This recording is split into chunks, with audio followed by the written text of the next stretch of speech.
welcome back to my channel. If you're a new subscriber, let me know in the comment section down below how you found me. If you're a returning subscriber, thank you for tuning back in to see my face.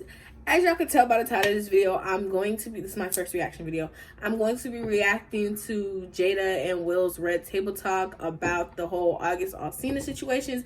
I've seen the entanglement memes, I've seen it all, but I haven't watched the actual video. So yeah, while I'm watching the video, I'm gonna give my thoughts on what they're saying, what's going on, and what else. This is my first time screen recording on my laptop, so if it don't work out, y'all might not see this video, but hopefully it works out. So I downloaded the app and everything, so let's see if it works.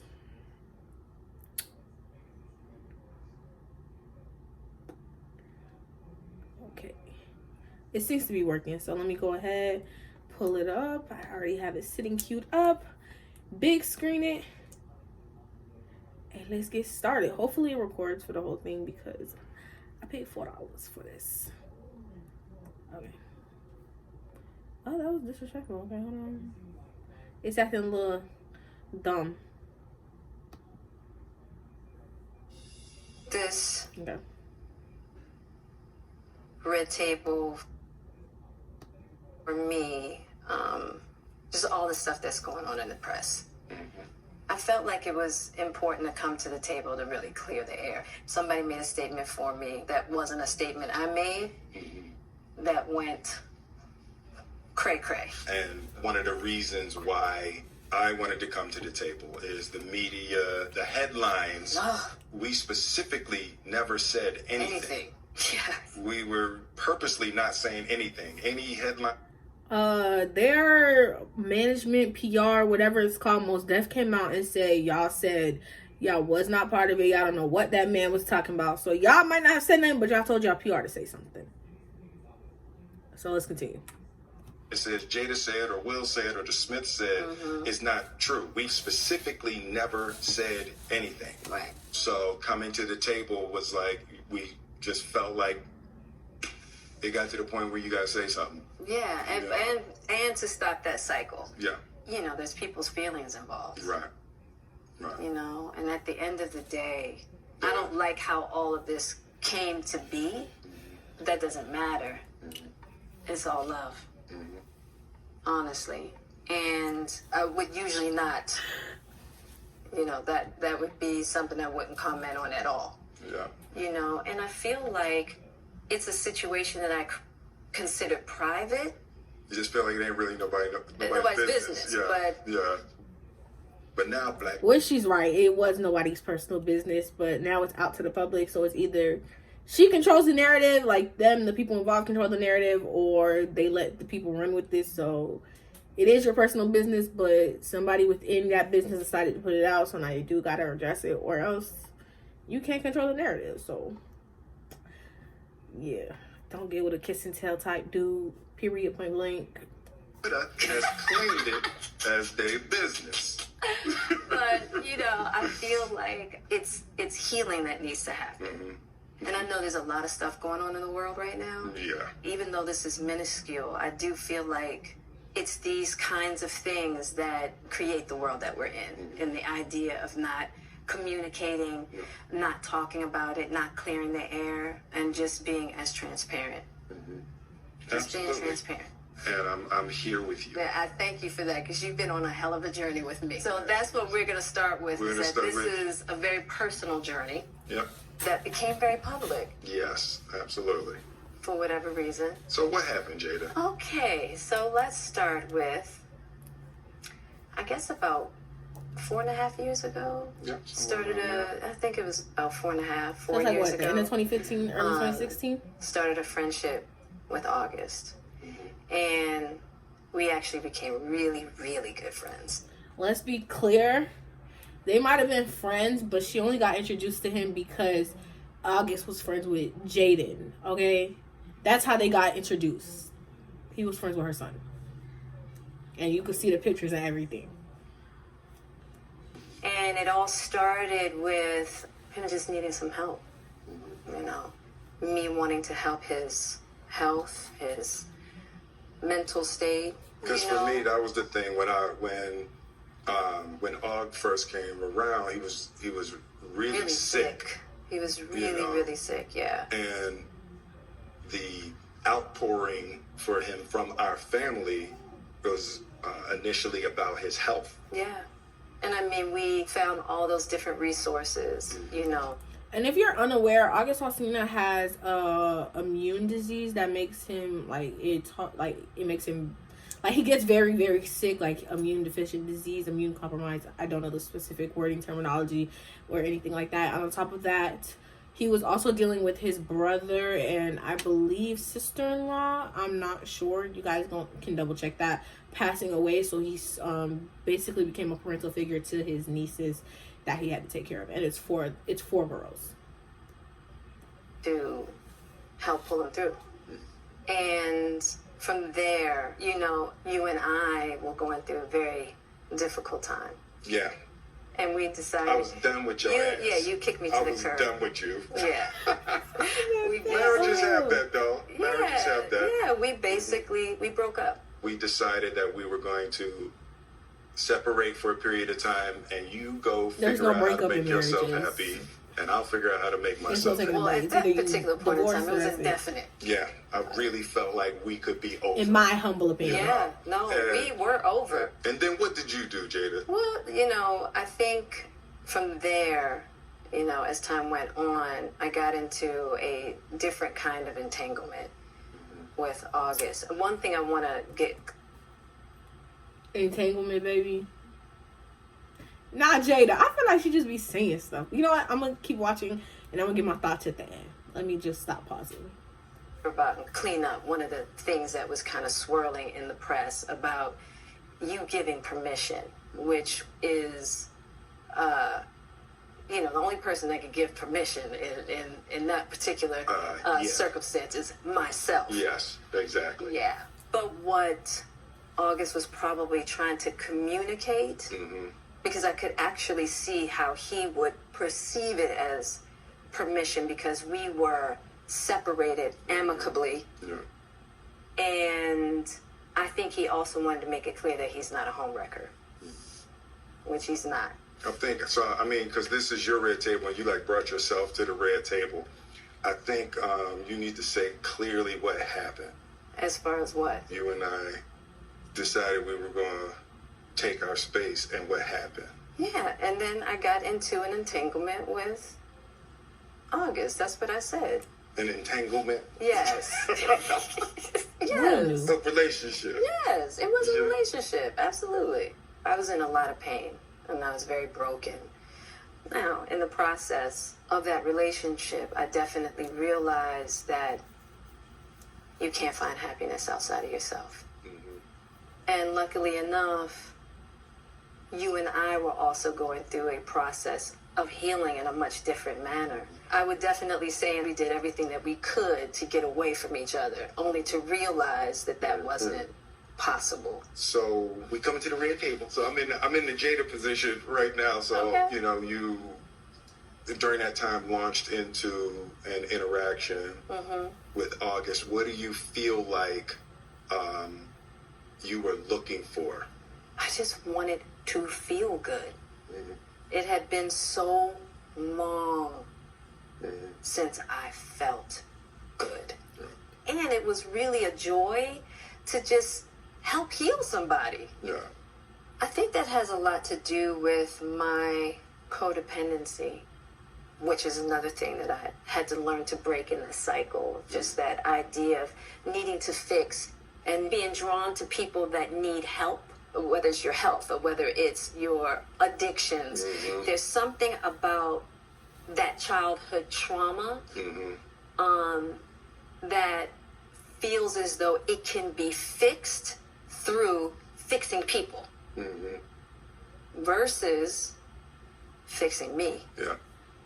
And I think that whole process with all really showed me that and taught me that. And I'm really grateful for that lesson. I feel like that husband, I'm with you at the press conference. I'm that husband. Now I got to be with you at the press conference while you tell the world about your transgressions. Well, Like, I love my baby. I'm gonna stand by my baby no matter what. well, I definitely understand why it would look that way or feel that way, but I actually don't look at it as a transgression at all. Through that particular journey, I learned so much about myself and was able to really confront a lot of emotional immaturity, emotional insecurity. Ain't she? How old is this lady? Hold on.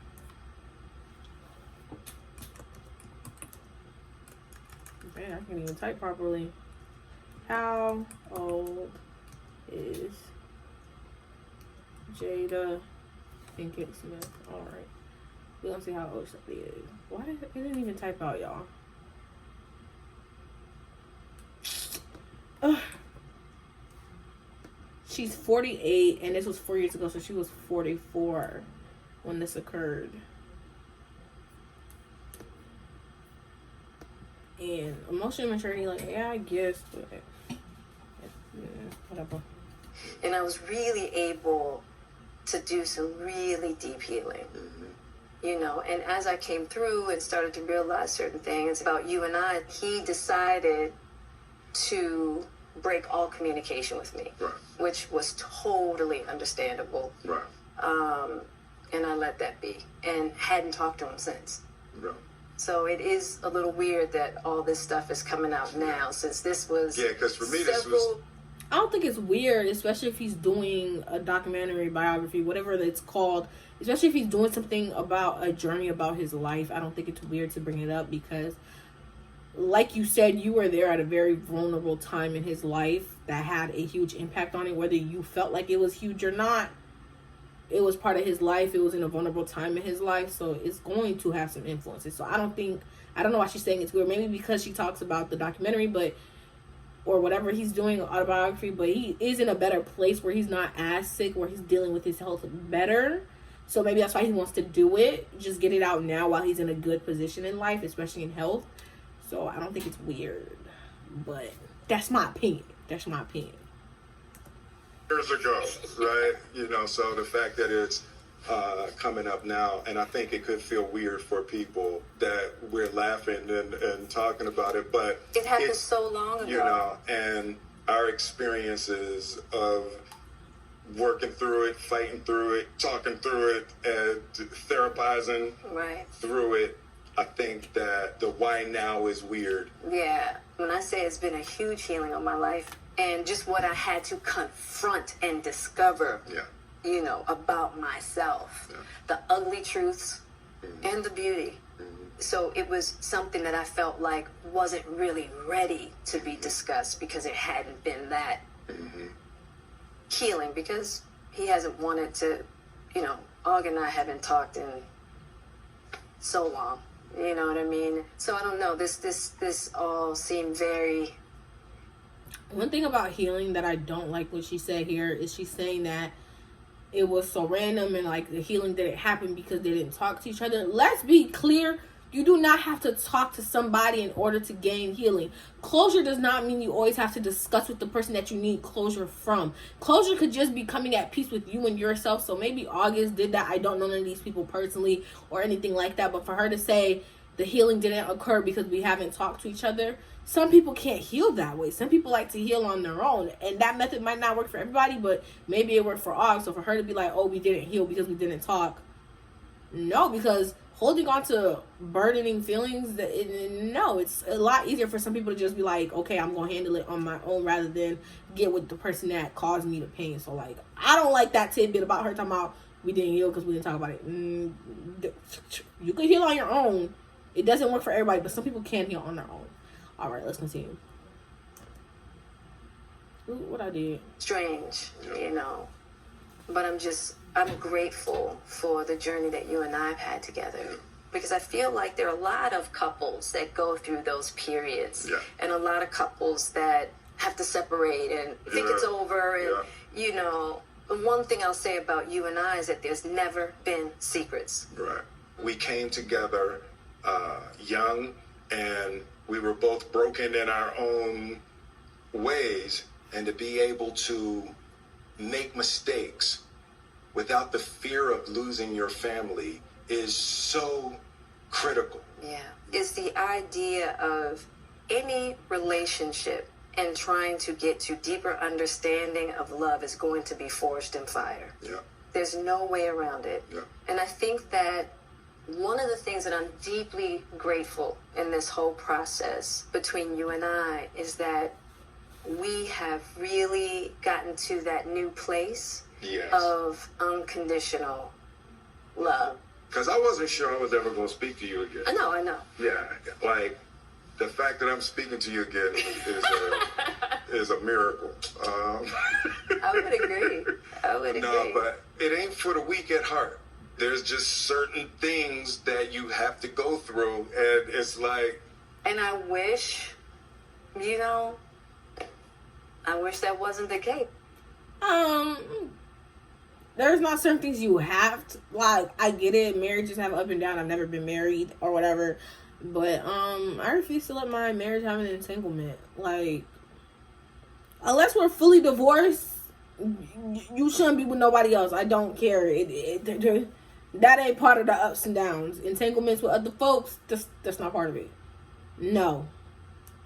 I do. I wish that wasn't the case. I sure wish it could be all magic and miracle. Yeah. You got to go through some to get the answers. Mm-hmm. And I'm just happy because I definitely believe that you and I, we never, ever, ever thought that we would make it back. Yeah, there's a real power in the just knowing somebody's riding with you no matter what. Yeah. And you really can't know that until you go through some stuff, I don't want to go through this no more. Yeah, no, I don't either. Yeah. I'm going to get you back first, and then... You're going to get me back. I think you got me back. I think we're good on that, okay? Wow, he did it. He did serious. But, and I don't think it's about getting anybody back. No, for me it is. Okay. I'll give you that petty... That's what you want.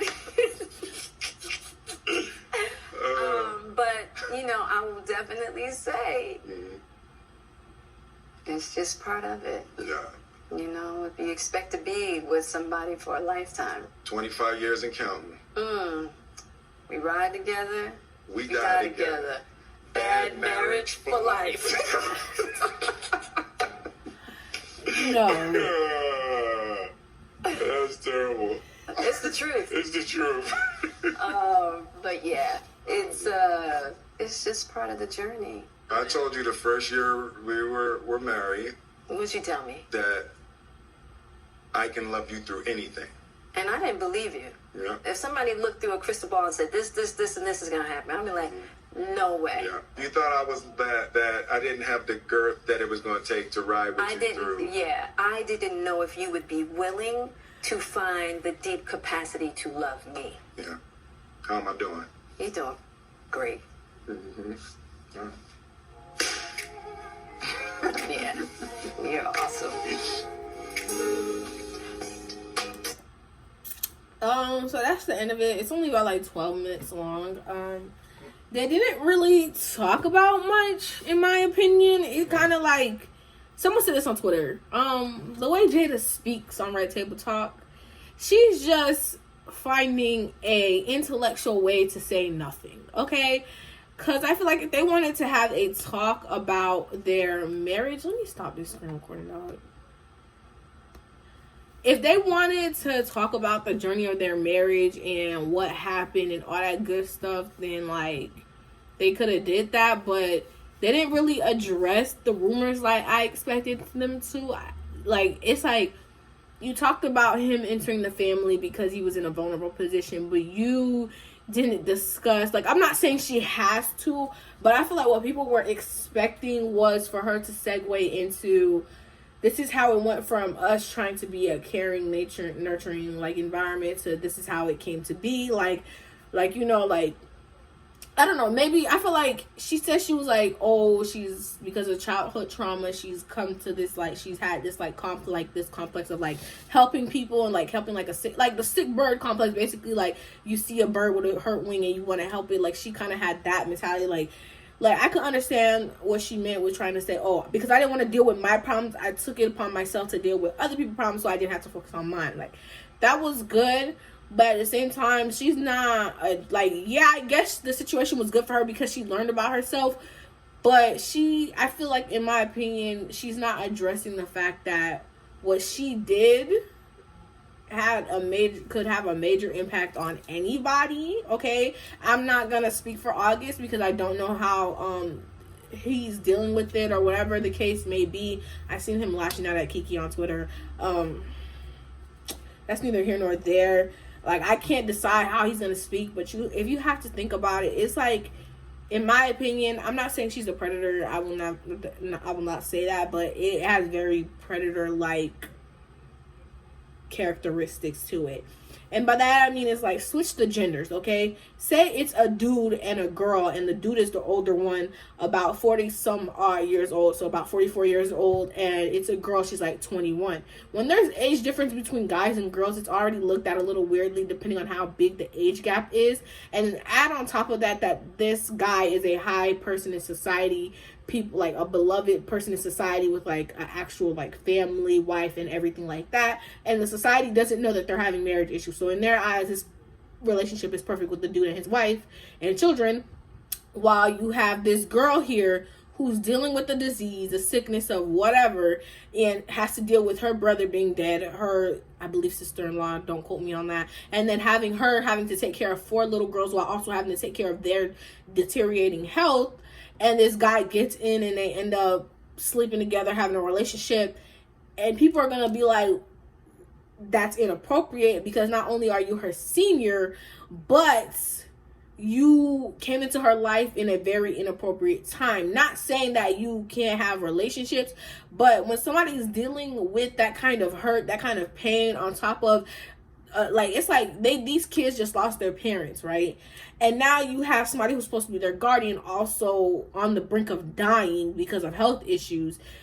That person, in my opinion, if you're going to say you're there to help them, strictly help them, because you stopped helping when you took it a step further and made it an intimate relationship. And if it was a guy doing this to a young girl, everyone would lose their minds. Everyone would be like, no, that's grooming, that's wrong, that's da-da-da-da. But because it's a woman doing it, everyone's kind of like, yeah, I don't see it the same. Or they're like, oh, August was 21, da-da-da-da. And I'm like, someone could still be of age, but still not be emotionally mature on the same level as somebody else. August at that point had been through some very serious life situations, but he still doesn't have the years that Jada has had, especially with her being in such a long marriage, having children and everything like that, versus him. He's a newly parent, still like 21 years old is like peak, like, I don't want to say, like, it's like 21, in my opinion, is the transition from like teen to like adult, because even though 20 is technically that age, I say 21 because you're allowed to drink, you're allowed to vote, you're allowed to do all these extra things on top of just being a legal adult. So you're at the prime, you're at what's supposed to be the prime of your life, where your music career is supposed to be taking off, but it's not, because you have to deal with all these things that just hit you like at once.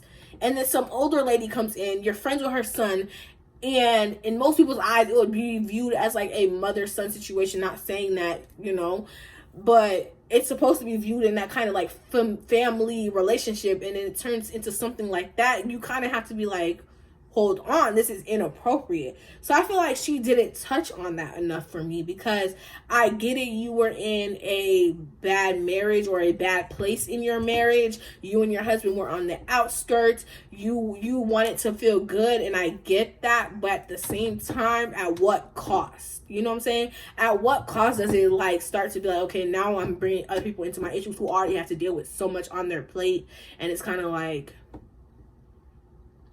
so I'm not saying no hate to none of them or whatever like that, but there's a lot of like other things that kind of made me look at it like a little because I'm like, if it was the genders were reversed, this would be a whole different discussion going on, like a whole different discussion.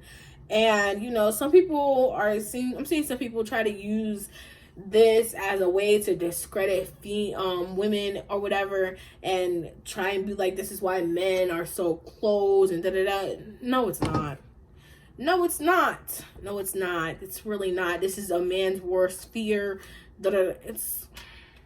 Most men get hurt at a very young age. Let's say around middle school, high school, and they carry that hurt to a point where it's like ridiculous. I know somebody right now who is my age, 20 years old, and they are hurt and dealing with and they're hurt about something that happened in 7th grade. And not saying something in middle school can't be traumatic, because middle school is like the time where puberty is happening. But when you're not dealing with that hurt and that pain and that trauma, and you want to pass it off to other people, that's when I have an issue with it. She talks about being emotionally immature. And I'm like, this can't be the first time you're realizing this. In your 44 years of life, as somebody who's always been giving out advice to people, always seen as this, like, knows what's going on type person, and for you to tell me you lack that much self-awareness to understand that, hey, I've been through some stuff and it's making me do these things or act this way.